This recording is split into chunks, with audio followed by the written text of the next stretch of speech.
2 மக்கபேயர் அதிகாரம் 9. அந்தியோக்கின் முடிவு. அக்காலத்தில் அந்தியோக்கு பாரசீக பகுதிகளிலிருந்து இழிவுற்ற நிலையில் பின்வாங்கினான். ஏனெனில் பெர்சப்பொலி என்னும் நகரில் புகுந்து கோவில்களை கொள்ளையடிக்கவும் நகரை தன் கட்டுப்பாட்டுக்குள் கொண்டுவரவும் முயன்றிருந்தான். உடனே மக்கள் படைக்கலங்களோடு தங்களை காத்து கொள்ள விரைந்தார்கள். அவனையும் அவனுடைய ஆள்களையும் தோற்கடித்தார்கள். இதனால் அந்தியோக்கு அப்பகுதி மக்களால் துரத்தியடிக்கப்பட்டு வெட்கத்தோடு பின்வாங்க நேரிட்டது.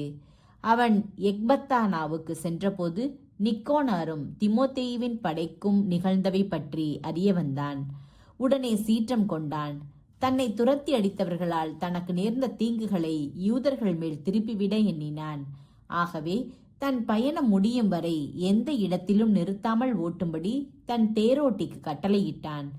ஆனால் விண்ணக இறைவனின் தீர்ப்பு அவனை தொடர்ந்தது. ஏனெனில் நான் எருசலேம் சென்றவுடன் அதனை யூதர்களின் கல்லறையாக மாற்றுவேன் என்று அவன் இருமாப்புடன் கூறியிருந்தான். அனைத்தையும் காணும் ஆண்டவரும் இஸ்ரேலின் கடவுளுமானவர் கண்ணுக்கு புலப்படாத தீராத நோயால் அவனை வதைத்தார். அவன் மேற் சொன்னவாறு பேசி முடித்தவுடனே அவனது குடலில் தாங்க முடியாத வலியும் உள்ளுறுப்புகளில் பொறுக்க முடியாத நோவும் ஏற்பட்டன. கேட்டிராத பற்பல கொடுமைகளால் பிறருடைய குடல்களை வதைத்திருந்த அவனுக்கு இவ்வாறு நேர்ந்தது முறையே. இருப்பினும் அவனுடைய திமிர் எவ்வகையிலும் அடங்கவே இல்லை. அவன் மேலும் இருமாப்புற்றான். யூதர்களுக்கு எதிராக அவனது சீற்றக்கனல் பற்றி எரிந்தது. எனவே இன்னும் விரைவாக தேரை ஓட்டுமாறு கட்டளையிட்டான். ஆனால் மிக விரைவாக பாய்ந்து சென்று கொண்டிருந்த தேரிலிருந்து கீழே வீழ்ந்தான். அந்த படுவீழ்ச்சியால் அவனது உடலின் ஒவ்வொரு உறுப்பும் துன்பத்துக்கு உள்ளாயிற்று. இவ்வாறு இயல்புக்கு மீறிய இருமாப்பால் தூண்டப்பட்டு கடல் அலைகளுக்கு தன்னால் கட்டளையிட முடியும் என்று நினைத்தவன் உயர்ந்த மலைகளை துலாக்கோலில் வைத்து தன்னால் நிறுத்த முடியும் என்று கற்பனை செய்தவன் அந்தோ தரையில் வீழ்த்தப்பட்டான். கடவுளின் ஆற்றல் அனைவருக்கும் வெளிப்படும் வகையில் ஒரு தூக்கு கட்டிலில் வைத்து தூக்கி செல்லப்பட்டான். அக்கொடியவனின் உடலிலிருந்து புழுக்கள் ஒன்றாய் திரண்டு எழுந்தன. அவன் கடும் துன்பத் துயரோடு வாட குற்றுயிராய் கிடந்தபடியே அவனது சதை அழுகி விழுந்தது. அதனின்று எழுந்த கொடிய நாற்றத்தால் அவனுடைய படை முழுவதும் அருவருப்பு அடைந்தது. விண்மீன்களை தன்னால் தொட முடியும் என்று சற்று முன் எண்ணிக்கொண்டிருந்த அவனை பொறுக்க முடியாத நாற்றத்தின் பொருட்டு அப்போது எவனும் தூக்கி செல்ல இயலவில்லை. இறுதியில் மனம் உடைந்தவனாய் தனது இருமாப்பை கைவிடத் தொடங்கினான். கடவுளால் தண்டிக்கப்பட்ட நிலையில் அறிவு தெளிந்தான்.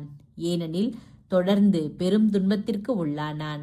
தன் நாற்றத்தையே தானே தாங்கிக் கொள்ள முடியாத போது அவன் கடவுளுக்கு அடங்கி இருப்பதே முறை, அழிவுக்குரிய மனிதன் தன்னை கடவுளுக்கு இணையாக எண்ணுவது தவறு என்று கூறினான்.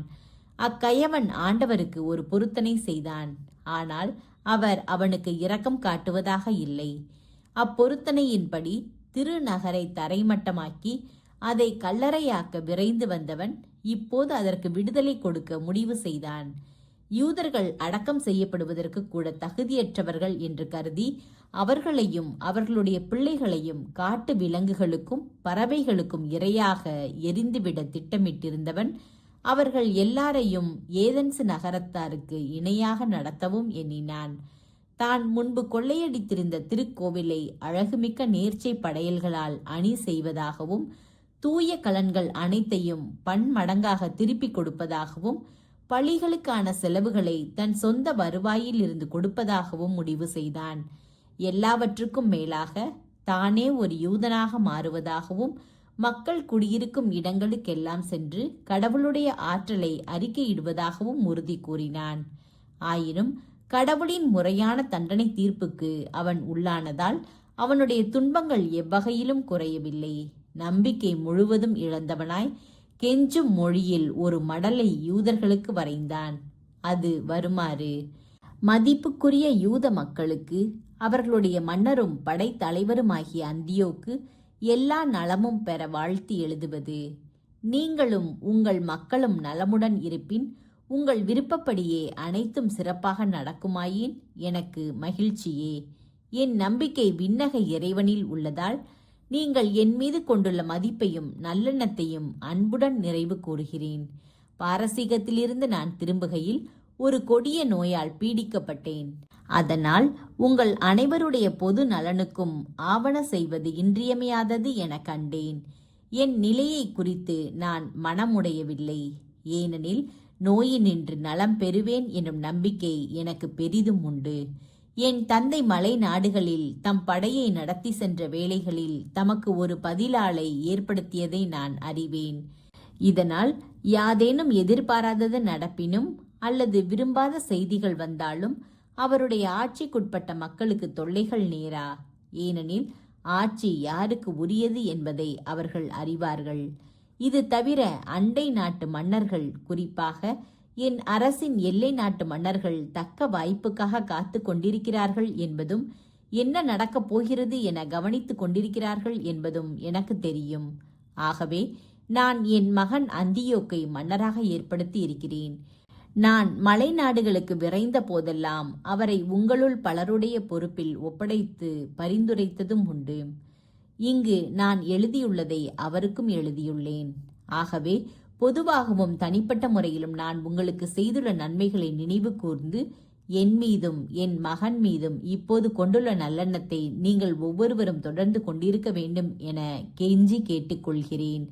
அவர் என் கொள்கைகளை பின்பற்றி உங்களை பண்போடும் மனித நேயத்தோடும் நடத்துவார் என்பதில் எனக்கு நம்பிக்கை உண்டு.